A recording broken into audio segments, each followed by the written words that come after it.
Are you a Christian over 50?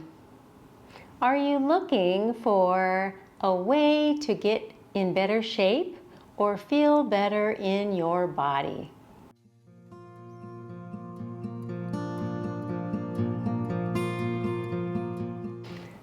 If we haven't met, I'm Susan VanMeakins, the owner of Christ-Centered Yoga Reflections. I have a 500-hour yoga certification, and I'm a lifelong Christian. My specialty is in teaching yoga to Christians over 50, from a mat or from a chair. I would like to invite you to Christ-Centered Yoga Essentials. Practice safely at home and feel better fast. Today we're going to go through the stage 1 of my program called Arrive. Day 1 of stage 1, and really this whole first stage is about a mindset shift. The first thing we need to talk about is, do you think that you need to go to a gym or a yoga studio to get in shape? Well, obviously, it's right in the name. I believe that you do not. You can practice safely at home and feel better fast. All you really need is a willing heart.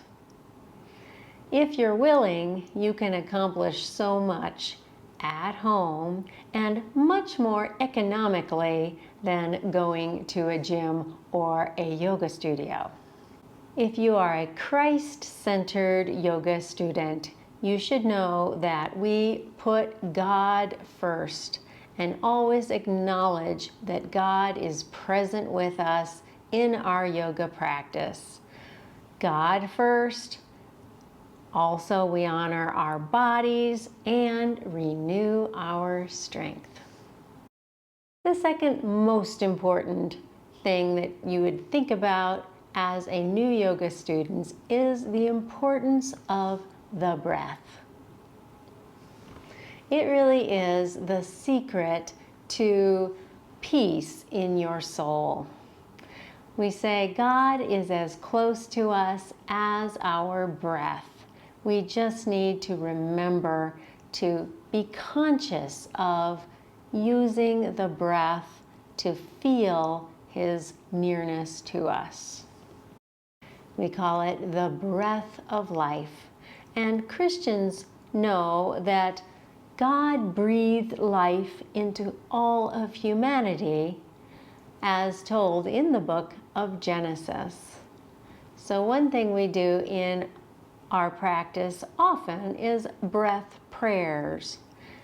It can be something as simple as inhaling and saying to yourself, God is good, and exhaling, I am at peace. The third step is to address the fear of being too old for yoga. And also the fear of, well, I can't even get down onto the floor comfortably. Getting up and down is a problem, so obviously I can't do yoga, right? Well, no. We say we are never too old for yoga. And if you don't feel like you can get down on the floor, you don't have to. Chair yoga is just yoga using the chair as a prop.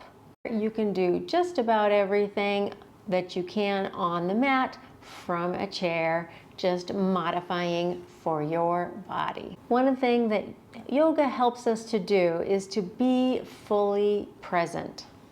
When we arrive, we're not just arriving physically. Many of us feel like we have too much on our to-do list. We're thinking about what we need to get done, or maybe we're reminiscing about things that already happened in the past or in the future, and we're not always even present at the present time. So arriving is more than physical. We have to arrive with our minds in the present moment. Also, we can think of yoga as like a moving prayer.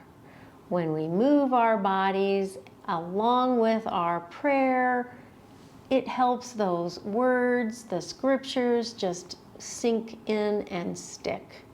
Another important thing to think about before moving your body at all is we have to listen to our body.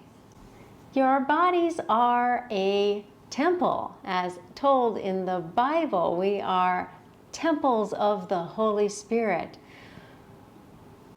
But are we paying attention to what our body is telling us?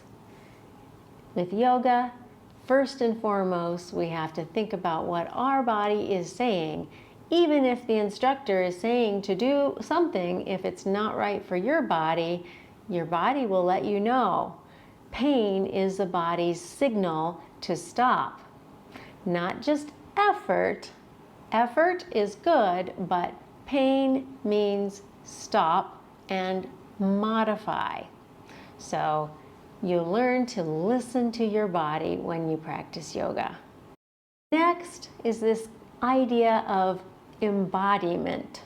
Embodiment. Well, what does that mean? Again, we can come back to the idea of movement as a prayer. We're not just walking heads, right? We're not just our thoughts. We are a whole person in our bodies. So when we practice yoga, we're moving our whole body, we're taking our thoughts captive, and we're all one organism. To demonstrate what I mean by movement as prayer, here's a little sped up video of how my chair yoga students pray to the Lord's Prayer while moving their bodies. Finally, at the end of our Arrive week, we have to address our tendency to compare ourselves and our desire to be perfect. Can you even be bad at yoga? Well, the answer to that is no, you can't, but you just have to start. We all tend to compare ourselves, but when you look around the room, you see people who may have been practicing for years. So is that fair? What a shame it would be if you kept that fear from letting you get started. This last picture is just a lovely young lady falling out of a yoga pose, as we all do.